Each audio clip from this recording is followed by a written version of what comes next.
Meenu TV.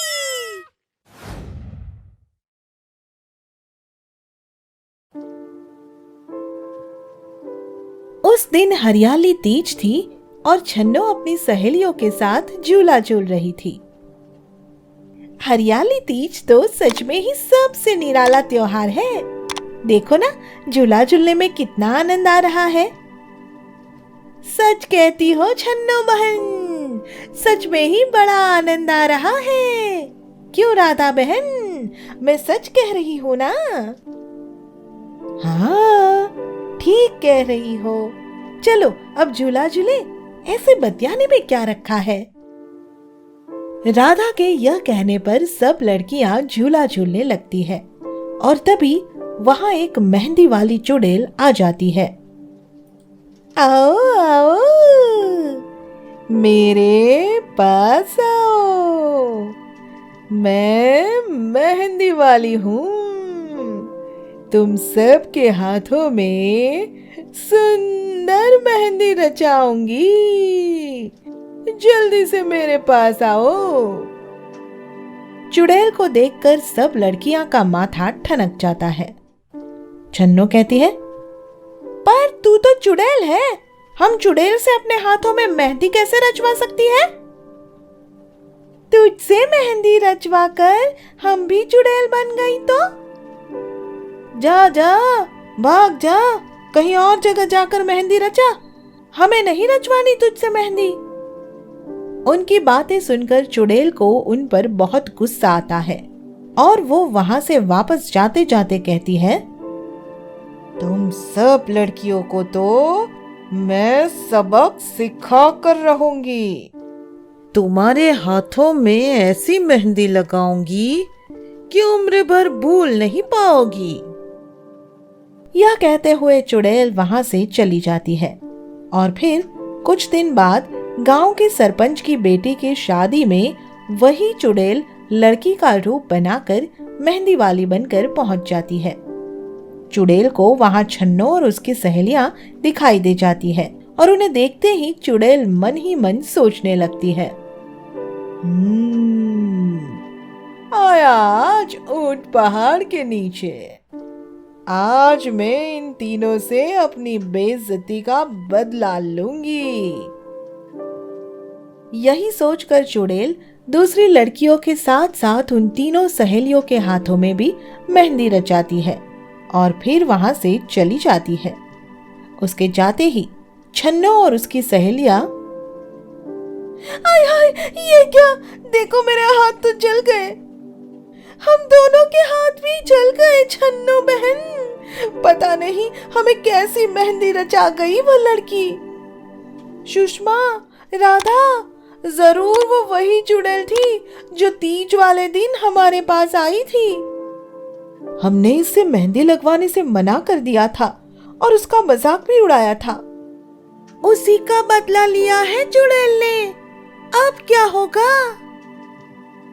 छन्नो और उसकी सहेलियां इस तरह से विलाप कर रही ही होती है कि तभी वहां सरपंच आ जाता है। सरपंच उनकी बातें सुनकर उन्हें शांत करते हुए कहता है, बेटी, तुम सब घबराओ मत। मैं एक पहुंचे हुए संत को जानता हूँ। वह तुम तीनों के जले हुए हाथों को अवश्य ठीक कर देगा। चलो चलो, अभी उनके पास चलते हैं। चलो चाचा, पर हमारे हाथ ठीक तो हो जाएंगे ना? हाँ, बिल्कुल ठीक हो जाएंगे। तुम बस मेरे साथ आओ। यह कहते हुए सरपंच उन्हें लेकर संत के पास जाते हैं। मैं तुम लोगों को एक दिव्य भस्म देता हूँ। अब की बार जैसे ही वो चुड़ैल दिखाई दे, तुम उस पर यह भस्म छिड़क देना। जैसे तुम चुड़ैल पर इसे छिड़कोगी, वो तुरंत भस्म हो जाएगी और फिर तुम सबके हाथ अपने आप ठीक हो जाएंगे। धन्यवाद महात्मा जी। दीर्घायु हो वत्स। संत जी से भस्म लेकर सरपंच और तीनों लड़कियां घर आ जाती है। इसके कुछ दिन बाद छन्नो को चुड़ैल दिखाई देती है तो वह उस पर भस्म छिड़क देती है। भस्म के प्रभाव से चुड़ैल को तुरंत मुक्ति मिल जाती है और छन्नो सुषमा और राधा के हाथ अपने आप ही ठीक हो जाते हैं। सुनो भाग्यवान, मैं शहर जा रहा हूँ। मैं शहर जा रहा हूँ। कह तो ऐसे रहे हैं जैसे शहर से कुछ कमाई करके ही लौटेंगे। अरे ताना क्यों मारती हो? कोई काम मिलेगा तो ही कमाई करके लाऊंगा ना। इस आदमी से ब्याह करके तो भाग्य ही फोड़ लिया। तारा गंगू को रोज इसी तरह के ताने देती रहती थी और गंगू ऐसा कौन सा काम करूं जिससे बहुत सारे पैसे आ जाएं? मन तो करता है कि मछली की खेती कर लूं, पर इस रेगिस्तान की रेत में मछली की खेती आखिर होगी कैसे? यहाँ तो पानी की एक बूंद भी नहीं है। यही सोचकर गंगू थोड़ा उदास हो जाता है और तभी प्रणाम साधु महाराज। प्रणाम बच्चा, तुम कुछ उदास दिख रहे हो। कुछ कमाई नहीं हो रही है और ऊपर से बीवी रोज ताने मारती है। क्या करूं? कुछ काम करो बच्चा। काम तो मैं करना चाहता हूं, पर यह कहते कहते गंगू चुप हो जाता है। रुक क्यों गए बच्चा? कहो, क्या काम करना चाहते हो?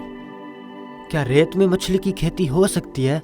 मैं रेत में मछली की खेती करना चाहता हूँ। अगर तुम यही चाहते हो तो मैं इसका उपाय बता देता हूँ। हाँ, जल्दी बताइए। गंगू के यह कहने पर साधु उसे एक शीशी देते हुए कहता है, ये शीशी अपने घर ले जाओ और रेत में क्यारी बनाकर उसमें मछली की खेती करो। मगर इस शीशी से मछली की खेती कैसे होगी? रात को इस शीशी से 4 सफेद दाने लेना और उन्हें रेत में डाल देना। सुबह उठोगे तो उस रेत में मछलियां खेलती मिलेंगी, पर रेत में केवल 4 दाने ही डालना। 4 से अधिक दाने कभी भूलकर भी मत डालना। गंगू साधु से शीशी लेकर घर आ जाता है और फिर इस बारे में अपनी पत्नी को बताता है और वो हंसने लगती है। आपको बुद्धू बना दिया है बाबा जी ने। भला रेत में भी कभी मछलियां पैदा होती है? बाबा जी ने कहा है तो जरूर होती है। मुझे उन पर पूरा भरोसा है।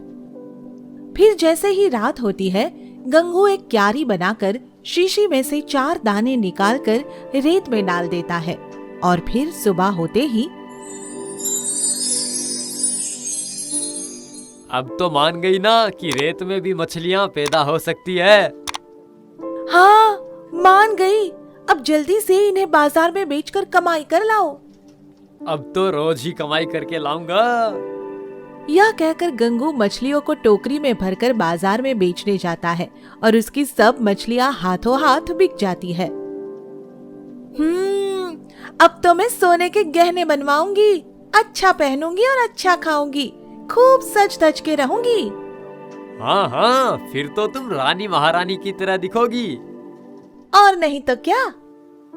मछलियां बेचकर गंगू के पास बहुत सारा पैसा आ जाता है और वह नया घर बनवा लेता है। साथ उसकी पत्नी भी रानियों की तरह सज धज कर रहने लगती है। बताओ तो मैं कैसी लग रही हूँ? कसम से किसी राजा की रानी लग रही हो। किसी राजा की नहीं, तुम्हारी रानी लग रही हूँ, बुद्धू बक्से। एक दिन अचानक ही गंगू की तबीयत खराब हो जाती है और ये तो मूर्ख है। रेत में केवल 4 दाने डालते हैं और उनसे 1 टोकरी मछलियां मिलती है। मैं 4 की जगह 40 दाने डाल देती हूँ। देखना, पूरा 1 ट्रक मछलियां मिलेगी और उन्हें बेचकर घर में रुपए का ढेर लग जाएगा। यही सोचकर उस रात गंगू की पत्नी रेत में 40 दाने डाल देती है और फिर जैसे ही सुबह होती है, हाय हाय, देखो तो मेरा क्या हाल हो गया। मैं तो कहीं की नहीं। साधु महाराज ने रेत में केवल 4 दाने डालने के लिए कहा था। लगता है तुमने ज्यादा ही दाने डाल दिए, इसीलिए तो भुगत रही हो। यह कहकर गंगू साधु के पास जाता है और उन्हें सारी बात बताता है। गलत इच्छा और लालच का फल कभी अच्छा नहीं होता। तुमने और तुम्हारी पत्नी ने यही सब किया और इसलिए उनका परिणाम ये हुआ। हमारी भूल को माफ कीजिए, उन्हें ठीक कर दीजिए। हम फिर कभी ऐसी भूल नहीं करेंगे साधु महाराज। गंगू के बार बार यही विनती करने पर साधु को उस पर दया आ जाती है और वह गंगू की पत्नी को ठीक कर देते हैं। आगे की मजेदार स्टोरी के लिए चैनल को सब्सक्राइब करें और बेल आइकन प्रेस करना ना भूलें।